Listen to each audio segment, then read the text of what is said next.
The Positive Theory of Capital by Eugen von Bohm-Bawerk. Book 3. Value. Chapter 2. Nature and Origin of Subjective Value. All goods without exception, indeed according to the very conception of them as good, possesses a certain relation to human well-being. There are, however, two essentially distinct grades of this relation. The good belongs to the lower grade when it possesses a general capacity to subserve human weal. The higher grade, on the other hand, demands that a good should be more than merely a sufficient cause; it must be an indispensable condition of human well-being, a condition of such a kind that some gratification stands or falls with the having or wanting of the good. In the expressive vocabulary of everyday life we find a separate designation for these grades. The lower is called usefulness, the higher value. This distinction, already recognized in common speech, we must try to make as clear and well marked as its fundamental importance for the whole theory of value deserves. A man dwells beside a bubbling spring of water. He has filled his cup, and the spring goes on pouring out enough to fill 100 other cups every minute. Another man is traveling in the desert.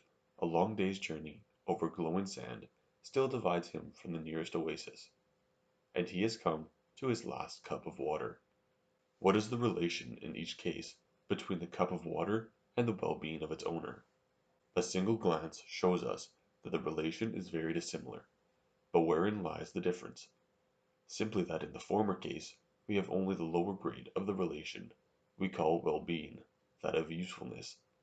In the latter case we have the higher grade as well.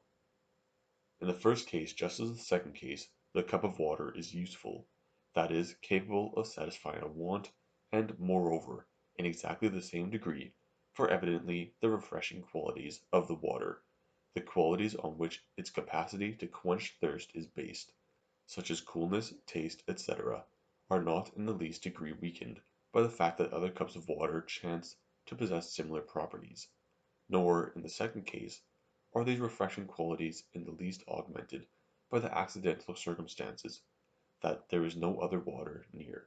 On the other hand, the two cases become essentially distinct when considered with reference to the second grade. Looking at the former case we must say that the possession of the cup of water does not provide the man with one single satisfaction more, nor its loss with the one satisfaction less, than he could have obtained without it. If he has that particular cup of water, he can quench his thirst with it. If he has not that cup, well, he can quench his thirst quite as well with the other hundreds which the spring puts freely at his disposal every minute of the day. If he likes, therefore, he may make that one cup the cause of the satisfaction by quenching his thirst with it. An indispensable condition of his satisfaction it cannot be.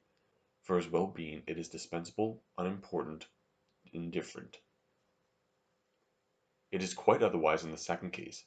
Here we must say that if our traveller had not that one last cup, he could not quench his thirst, he must bear its pangs unassuaged, perhaps even succumb to them.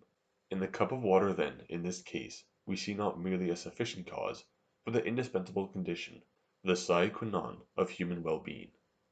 Here it is of consequence, even of urgency, it possesses importance for his well-being. Now it is not too much to say that the distinction here drawn is one of the most fruitful and fundamental in the whole range of our science. It does not owe any existence to the microscope nor to the hair-splitting distinction of the logician. It has its life in the world of men who know it and who use it and take it as a guide for their common attitude towards the world of goods, not only as regards the intellectual estimate they apply to these goods, but as regards their actual business transactions. About goods which are only useful the practical business man is careless and indifferent. The academic knowledge that a good may be of use cannot evoke any efficient interest in the good, in face of the other knowledge that the same use may be obtained without it. Such goods are practically not as regards our well-being, and we treat them as such. We are not put about when we lose them, and we make no effort to gain them. Who would fret at, or make an effort to prevent the spilling of a cup of water at the spring?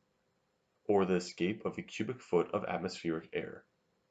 Where, on the other hand, the sharpened glance of the economic man recognizes that some satisfaction, well-being, gratification is connected with a particular good, there the effective interest which we take in our own well-being is transferred to the good which we recognize as its condition. We see and value our own welfare in it, we recognize its importance for us as value, and finally we develop an anxiety proportioned to the greatness of that importance to acquire and hold the good. Thus formally defined, value is the importance which a good or complex of goods possesses with respect to the well-being of a subject. This addition to this definition regarding the kind and reason of importance is strictly speaking not necessary, since goods can only have an effective importance for human well-being in one way, which is by the indispensable condition, the sine qua non, of some one utility which subserves it. In view of the fact, however, that in other definitions of value it is very often translated as an importance, while the importance spoken of rests erroneously on a simple capability of utility, or, not less erroneously, on the necessity of expenditure of costs, or the like. We shall define it unambiguously and exactly as the importance which the goods or complexes of goods acquire, as the recognized condition of a utility which makes for the well-being of a subject, and would not be obtained without them. All goods have usefulness, but all goods have not value. For the emergence of value there must be scarcity as well as usefulness, not absolute scarcity, but scarcity relative to the demand for the particular class of goods.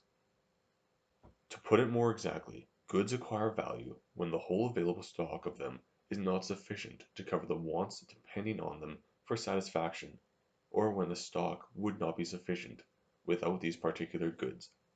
On the other hand, those goods remain valueless, which are offered in such superfluity that all the wants which they are fitted to satisfy are completely supplied, and when, beyond that, there is a surplus which can find no further employment in the satisfaction of want, and which at the same time is large enough to spare the goods or quantities of goods that we are valuing without imperiling the satisfaction of any one want. After what has been said as to the nature of value, it should not be very difficult to prove these propositions.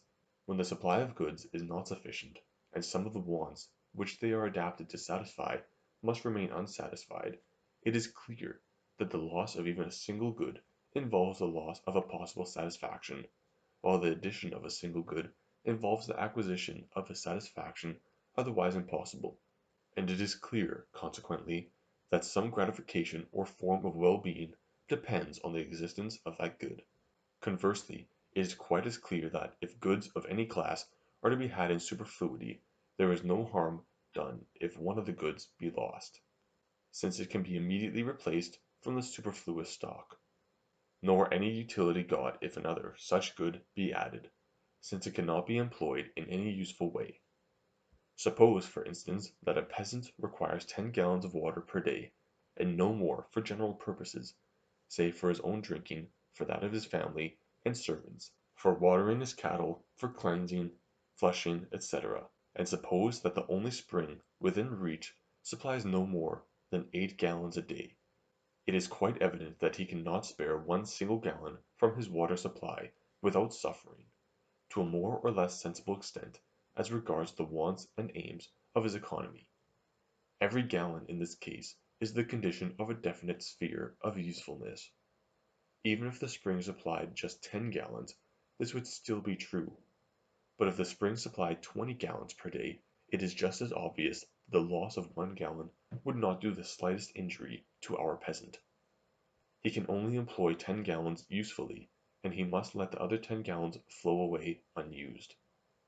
If 1 gallon is spilled, it is replaced from the overflow, and the only effect is that now the unusable surplus is reduced from 10 gallons to 9.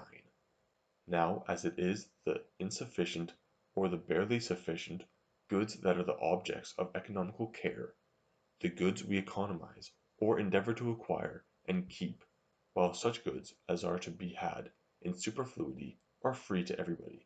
We may express the above propositions shortly in the following form.